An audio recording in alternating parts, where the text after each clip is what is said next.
Não, vou ter que responder não pra essa. Não. Tipo, você tem o céu e o inferno. Mas eu não tenho opinião sobre isso. Eu creio sim em forças negativas, mas não necessariamente em um homem chamado Diabo. Eu acredito em karma, acredito que as pessoas que fazem coisas ruins vão colher o que plantaram. Eu acho que todo ser humano é capaz de fazer coisas maravilhosas ou coisas terríveis. Isso só depende de você. Se existe uma força do bem maior e se eu posso acreditar nela, então eu acho que eu tenho que dar crédito pra algum tipo de crença, sabe? No mal também. Não, não mesmo. Mas eu creio em monstros. Porque eu acho que coisas ruins acontecem. Ai, caramba. É uma questão de sorte. Acontece. Nós vivemos num mundo imperfeito, então... Acho que só existe azar. Eu acho que é um princípio da natureza, porque se temos coisas boas, é claro que temos coisas ruins. Um conhecido, Bruce, veio até o Alpha. Era muito inteligente e também muito cético. Ele era ateu e nada o convencia do contrário. Até a palestra Como Eu Posso Resistir ao Mal. No fim, ele disse, sou advogado e no meu trabalho como advogado eu vejo tanto mal. Eu sempre acreditei no poder do mal. Mas agora me dei conta que se existe o poder do mal, é lógico acreditar no poder do bem. Algumas pessoas acham muito fácil acreditar no mal e no diabo. William Peter Blatty, que escreveu o roteiro de O Exorcista, disse isso. Quanto a Deus, eu não acredito. Mas quando se trata do diabo, bem, aí é outra história. O diabo vive anunciando. O diabo faz muitos comerciais. E o apóstolo Paulo fala nas forças espirituais do mal que atuam no mundo de hoje. E o Novo Testamento diz que assim como por trás do bem há o próprio Deus, por trás do mal está o diabo. Pode parecer um tanto absurdo, mas para alguns é mais fácil acreditar no diabo do que acreditar em Deus. Eu era ateu. Tinha grande dificuldade de acreditar que Deus poderia existir. Me tornei cristão e passei a crer em Deus. Mas aí alguém me disse que o diabo existia. E eu pensei, qual é? Já é difícil bastante crer em Deus, ainda é crer que existe diabo? Uma parte dos problemas é porque eu tinha uma imagem falsa de Deus e do diabo. Eu tinha uma imagem de Deus como um velhinho de barba sentado em uma nuvem, e da mesma forma tinha uma imagem falsa do diabo. Pensava no diabo como uma figura de chifres, rabo, cascos fendidos e um tridente. É claro que aquelas imagens de Deus e do diabo, além de inacreditáveis, não são bíblicas. O Novo Testamento fala sobre uma tríplice aliança: o mundo, a carne e o diabo. O mundo é o inimigo ao nosso redor, é todo o mal que nos rodeia, o mundo que rejeitou Deus. A carne é o inimigo dentro de nós. A carne não é o corpo, não há nada de mal no corpo, são os desejos malignos que vêm de dentro de cada um de nós. E o diabo é o inimigo, como dissemos. Jesus acreditava claramente na existência do diabo. Ele ensinou os discípulos a orar, livra-nos do mal. O próprio Jesus foi tentado pelo diabo. Então, a Bíblia fala sobre a existência do diabo. E tem também a tradição. Cristãos, no decorrer dos séculos, sempre acreditaram nas forças espirituais do mal. E você pode ter tido esta experiência, particularmente se teve uma experiência poderosa com o Espírito Santo. De repente, descobrir que há uma série de coisas vindo contra você, tentações, que você nem tomava conhecimento antes. E tem também o bom senso. Como explicar tanto mal no nosso mundo? Nós vivemos em um mundo onde coisas terríveis acontecem. O tenente-general Romeu Dallaire participou das forças pacificadoras da ONU em Ruanda e testemunhou o genocídio lá em 1994. Como ele dispunha de um pequeno número de soldados, foi incapaz de impedir. Posteriormente, escreveu um livro e o intitulou Apertando a Mão do Diabo. Ele escreveu isto: eu sei que existe um Deus porque em Ruanda eu apertei a mão do diabo. Eu o vi, senti seu cheiro, toquei nele. Eu sei que o diabo existe. E logo eu sei que existe um Deus.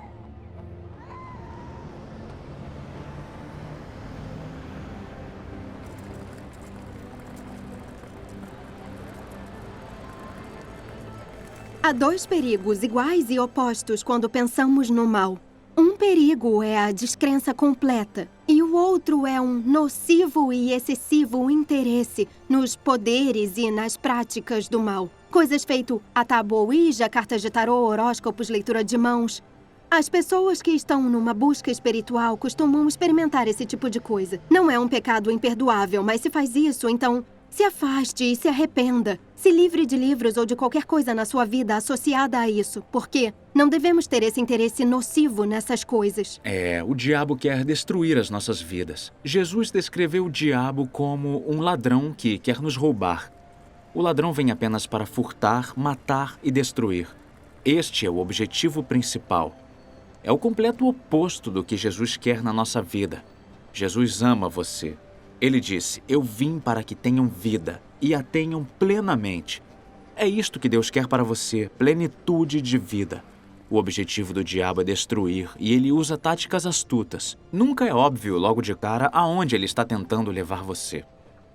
Fui acusado de assassinato aos 15 anos. Aos 16, acabei sendo preso. E fui para um centro de detenção chamado Meadosley, que era muito, muito duro. Naquele lugar me diziam o que fazer e não fazia. Era anti-autoridade lá. Eu sofri muitos castigos físicos lá. E fui posto na solitária muitas vezes. E não adiantou. Eu só achava que as pessoas eram truculentas. Então, quando eu saí de lá, eu estava com mais raiva do que quando eu entrei. Eu era uma vergonha para minha mãe. Ela dizia: quer saber? Você é filho de Satanás. Você é do mal. Você é pior do que o seu pai foi um dia. Aquilo foi muito ruim para mim porque o meu pai foi muito violento com minha mãe. Ele a violentava.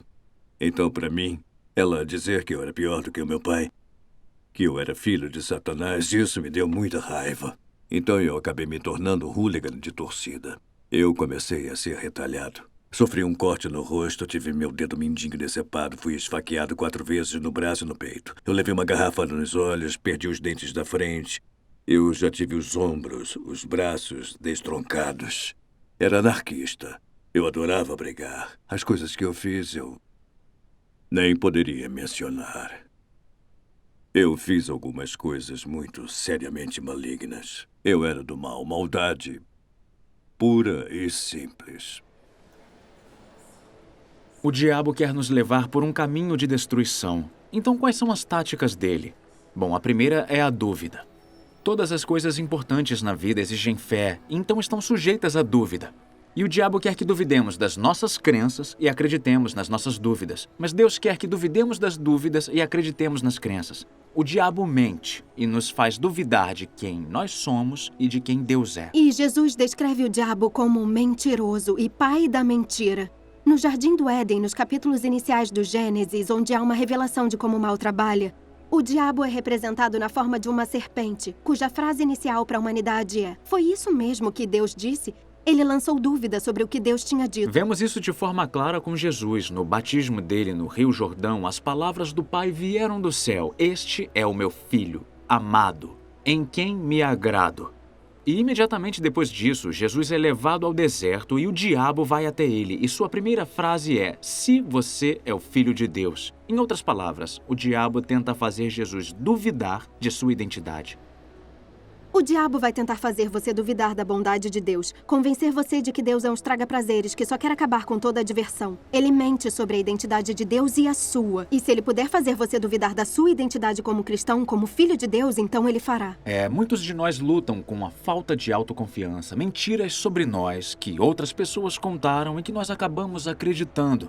Mas a nossa verdadeira identidade é que somos filhos de Deus, profundamente amados pelo nosso Pai Celestial e criados à imagem dele para um propósito exclusivo.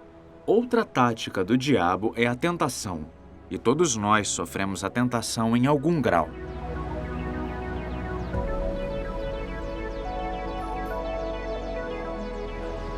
É bebida e sexo, irmão. Curto muito isso. Há muitas coisas que me tentam. Mentir pras pessoas? Eu sinto raiva muitas vezes. Eu não vou mentir, cara. Garotas. Compras. Compras, é. Ser mesquinha, grossa. Procrastinação. Minha maior tentação é trapacear. Pensando bem, tudo que é gostoso é mal pra você. E tudo que é mal é bom pra você. Eu acho que mulheres. Sair e comprar o almoço todo dia em vez de eu mesma fazer. Eu procuro mudar. Eu tento meio que focar no que realmente interessa. Eu acho que atalhos para poder resolver as coisas é... Ou você se afasta e ignora, ou vai em frente e vê o que acontece. Não há nada de errado em ser tentado. Todos são tentados. Você não pode passar pela vida sem ser tentado. Jesus foi tentado de todas as formas, assim como nós, só que Jesus não cometeu pecados. Então é importante fazer a distinção entre tentação e pecado. O Novo Testamento deixa claro que é o diabo quem nos tenta, e não Deus. Então, em Mateus 4:3, Satanás é descrito como o tentador. De vez em quando um pensamento vem em nossas mentes e nos questionamos de onde veio isso. Isso não é pecado. Só será pecado se o aceitarmos e praticarmos. Mas o diabo nos faz pensar que já erramos, que agora não tem mais jeito porque já caímos em pecado. E aí vem a tática do engano.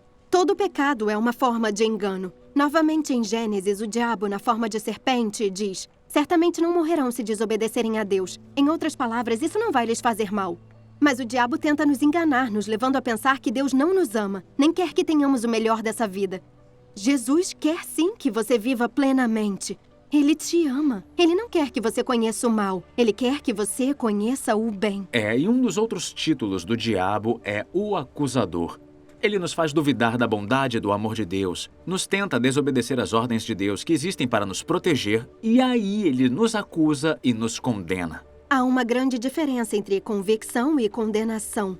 A convicção vem do Espírito Santo, e quando nós sabemos exatamente que o que fizemos foi errado, rejeitamos aquilo e recebemos o perdão. Mas a condenação vem do diabo. A condenação é quando nos sentimos mal conosco. Mas o Novo Testamento diz: não há condenação para os que estão em Cristo Jesus. Na cruz, Jesus tomou a condenação que merecíamos sobre si, para nos poupar. Nossa posição na batalha mudou. O apóstolo Paulo coloca assim: pois ele nos resgatou do domínio das trevas e nos transportou para o reino do seu Filho amado. Em outras palavras, estávamos no domínio das trevas, onde se pode dizer, de certo modo, que o diabo estava no controle. Mas, através da cruz e da ressurreição de Jesus, no momento em que você convida Jesus a entrar e fazer parte da sua vida, ele transfere você do domínio das trevas para o reino de Jesus, onde Jesus está no controle e há total liberdade. Em 1995, eu era um vagabundo. Eu não percebia na época que meu corpo por dentro estava parando de funcionar porque eu só bebia, usava drogas, não comia. Eu não percebia que estava ficando com septicemia. Estava desnutrido e desidratado. Em março de 96, algumas pessoas apareceram na rua e elas me disseram: você sabe que Jesus te ama? E eu as expulsei. Jesus, minha avó cantava sobre Jesus quando eu era criança. Essa coisa não existe. Uma semana depois voltaram. E eu vi aqueles homens e mulheres cristãos na rua nos 6 meses seguintes. Acordei numa manhã, era um dia comum, tomei minha bebida e minhas drogas e desmaiei. Fui levado para o hospital. Fiquei em coma durante 6 dias. Minha mãe foi chamada para ir ao hospital. Ela foi ao hospital. Eu estava morto. Recebi a extremunção no 6º dia. A assistente social disse à minha mãe: não há nada que possamos fazer. Então ela disse: posso ter mais umas horas para pensar sobre isso? E minha mãe saiu do quarto e havia muita gente lá que tinha ido se despedir de mim. E o Tony, meu amigo, disse: a minha mãe tem uns caras cristãos aqui. E minha mãe disse: bem, de que adianta isso? Como isso pode ajudá-lo? Ele está morto. E eles disseram: vamos orar por ele. Então eles oraram por mim. Eles puseram as mãos na minha cabeça e disseram: em nome de Jesus Cristo de Nazaré, dê a este homem vida nova. E eu acordei, sentei, arranquei a máscara da minha boca. Eu estava vivo, tinha voltado à vida. Mas não foi apenas um despertar miraculoso do coma. Eu acordei totalmente diferente. Eu sabia que nunca mais beberia, usaria drogas ou fumaria. Eu queria ajudar as pessoas. Para ser sincero, eu até pensei que tivesse enlouquecido. E aqueles cristãos disseram para mim: sabe de uma coisa, Gran? Você precisa ir ao curso Alfa. E eu disse: o que é isso? Fomos no dia seguinte. Na 3ª palestra, de tarde, eu me levantei e disse: Jesus. São as palavras exatas, nunca esqueci. Foi no dia 9 de novembro de 96, às 2:45, e eu disse: Jesus, me disseram que você me ama. E eu meio que acredito que você me ama. Mas não basta. Eu preciso saber no meu coração. E eu disse em seguida: me desculpe, você quer entrar na minha vida? E eu desabei na minha cadeira. Eu chorei. E não conseguia parar. Naquele momento, quando as lágrimas transbordaram dos meus olhos, eu soube de onde vieram. Eu soube quem eu era e eu sabia o que eu tinha que fazer. Então, naquela noite, às 10 horas, eu fui às ruas de Middlesbrough, cheio de Jesus, e comecei meu ministério. Isso foi há 19 anos. E desde então é isso que eu tenho feito. Tenho saído e falado às pessoas sobre Jesus. Eu já dei 141 cursos alfa. Há umas coisas que eu digo às pessoas nas ruas ou na prisão assim que eu as conheço, porque elas estão cheias de dúvidas e eu já duvidei. Elas dizem, então, Graham, como você sabe realmente se não acordou simplesmente do coma? Bom, talvez eu tenha saído do coma por coincidência. Mas eu costumo dizer, e nos últimos 19 anos, por que eu tenho vivido como eu vivo? Para onde foi a violência? Para onde a raiva e a rejeição e o desconhecimento do amor? Para onde isso foi em uma noite? Jesus é o amor supremo. Foi isto que mudou Graham Seed. E se mudou Graham Seed, pode fazer o mesmo por qualquer um.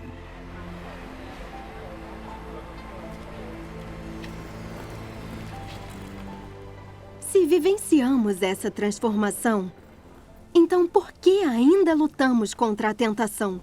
E por que ainda lutamos contra o mal? O momento decisivo da Segunda Guerra Mundial foi o dia D, 6 de junho de 1944. Ao amanhecer, milhares de tropas aliadas começaram a desembarcar nessas praias sob fogo pesado do inimigo. Apesar de muitas vidas perdidas, foi a grande reviravolta. Basicamente, foi o dia em que a guerra foi ganha. Com a morte e ressurreição de Jesus, a vitória suprema foi conquistada. Aquele foi o momento decisivo. E no momento em que você convidou Jesus a entrar na sua vida, se você fez isso, o poder do pecado foi quebrado. Mas a guerra não acabou ali. Houve um período inteiro de meses de operação limpeza, até o dia VE, Vitória na Europa, em 8 de maio de 1945. De certo modo, agora vivemos entre o dia D e o dia VE. A vitória já foi conquistada, mas ainda estamos no período das operações limpeza, que só serão completadas no dia em que Jesus voltar e nos encontrarmos com Ele. E se a sua experiência foi igual à minha, bom, quando eu conheci Jesus, muita coisa mudou na minha vida. Mas há algumas épocas em que luto contra coisas e, para ser honesta, ainda luto contra elas hoje. Uma vez, há meses atrás, eu estava pedalando na Oxford Street e eu estava um pouco afastado da calçada, porque eu prefiro pedalar um pouco afastado da calçada por várias razões. E havia um táxi preto. Conhece os taxistas de Londres, dos táxis pretos? Havia um táxi preto atrás de mim que estava ficando muito impaciente e começou a tocar a buzina. E aí, ele me ultrapassou porque achou que eu estava atrapalhando. Ele chegou bem perto de mim e depois disparou. E enquanto ele ultrapassava, ele gritou para mim: "Você está no caminho, saia da frente!" E alguma coisa no meu espírito, e eu não sei se foi o Espírito Santo, disse: "Atrás dele." Pois é. A grande vantagem de uma bicicleta é que os carros precisam parar nos sinais de trânsito. Então ele ficou parado no sinal e eu consegui alcançá-lo.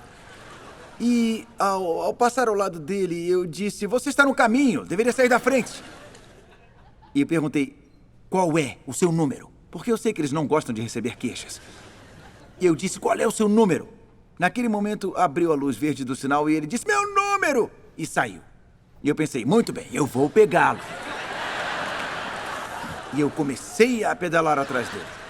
Eu olhava e tentava decorar o número dele: 58815. Eu vou fazer uma queixa: 58815. E pude ver que ele olhava pelo espelho retrovisor, tentando ver o que eu estava fazendo. E eu consegui alcançá-lo. Emparelhei com ele e ele disse: "Nick, você deveria obedecer às regras."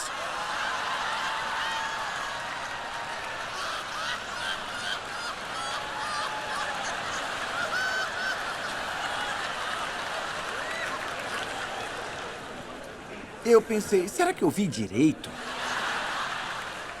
Ele disse: "Nick, você deveria obedecer às regras." Depois disso, eu só sei que ele se inclinou pela janela, sacudindo um manual do Alfa feito esse.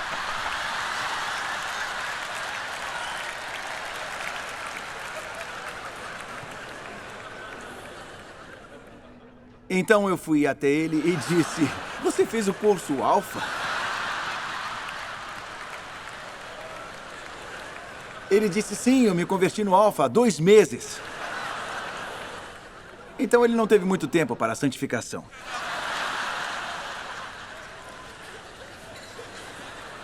Eu disse: "Qual é o seu nome?" Ele respondeu: "Meu nome é Dean." E eu disse: "Muito prazer em conhecer."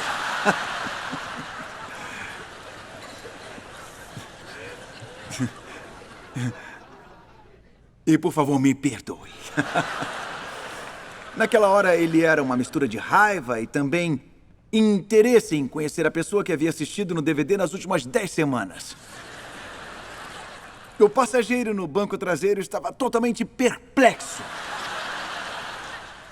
Então ele se virou e disse: "Esse cara lidera o curso Alpha, é inspiracional, ele mudou minha vida." E quando eu saí pedalando, pensei, realmente tem um longo caminho a seguir. Ainda estamos numa batalha. É um processo e só estará completa quando Jesus voltar.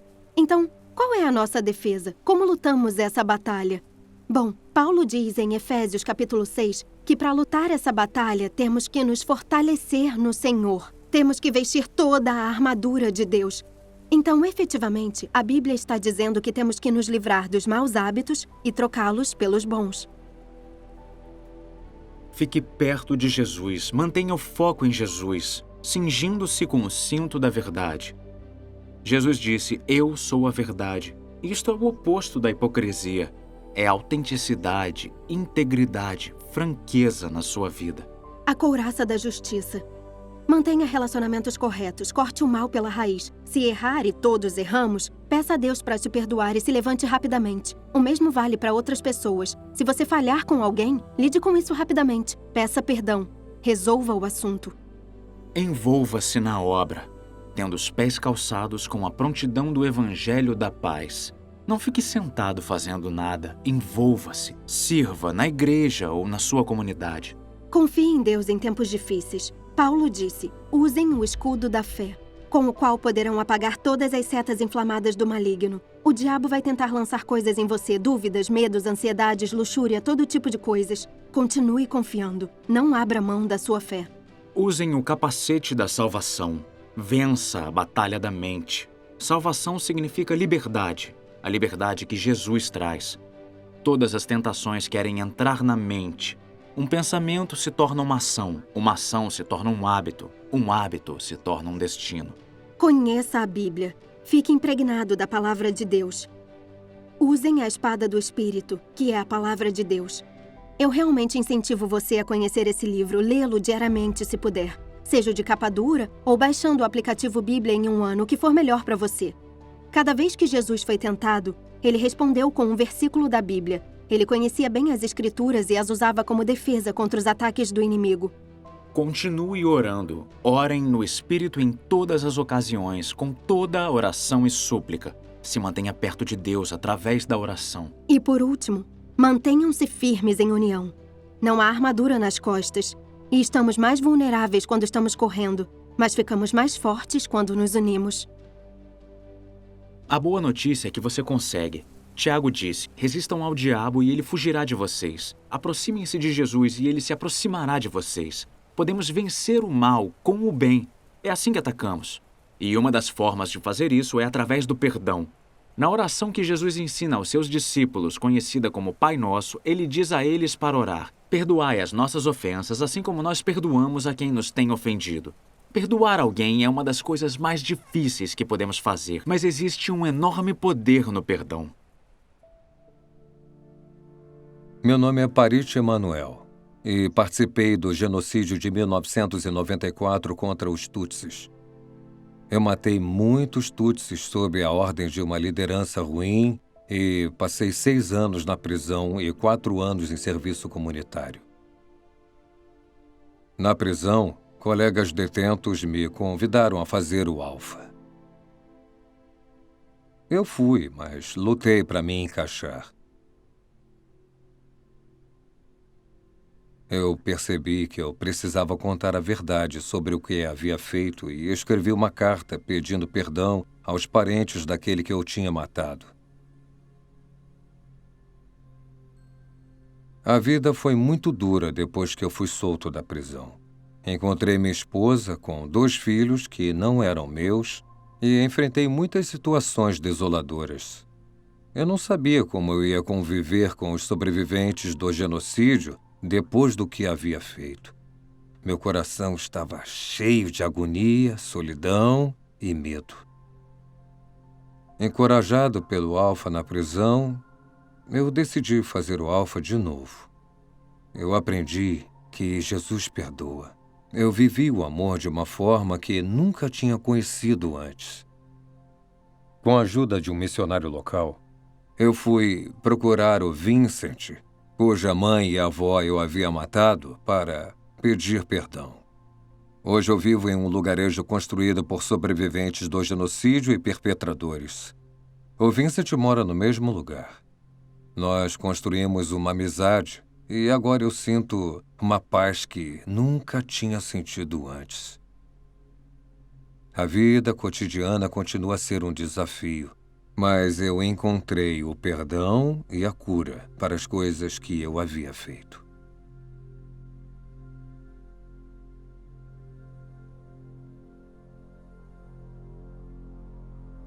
Paulo escreveu: "Não se deixem vencer pelo mal, mas vençam o mal com o bem." Não passem pela vida dizendo: "Eu não fiz mal a ninguém." Esta não é uma grande ambição. Que tal fazer o bem? Há tanta injustiça no mundo e tanta coisa que pode acontecer quando combatemos o mal com o bem, quando lutamos contra a injustiça. Olhe o que outras pessoas fizeram no passado, inspiradas pelo exemplo de Jesus. Olhe como Shaftesbury mudou toda a condição social da nação dele no século XIX. Olhe Wilberforce, como ele liderou a campanha para abolir o comércio de escravos. Olhe Martin Luther King Jr. e como ele lutou para acabar com a segregação entre negros e brancos na América do Norte. Olhe Madre Teresa, que transformou tantas vidas se doando de todo o coração ao cuidado dos pobres. Isto não é apenas para os grandes heróis da história. Isto é para você. A sua vida pode fazer uma verdadeira diferença. Sua vida tem um propósito. Você pode deixar um legado de vidas transformadas. Não se deixem vencer pelo mal, mas vençam o mal com o bem. Em nome de Jesus.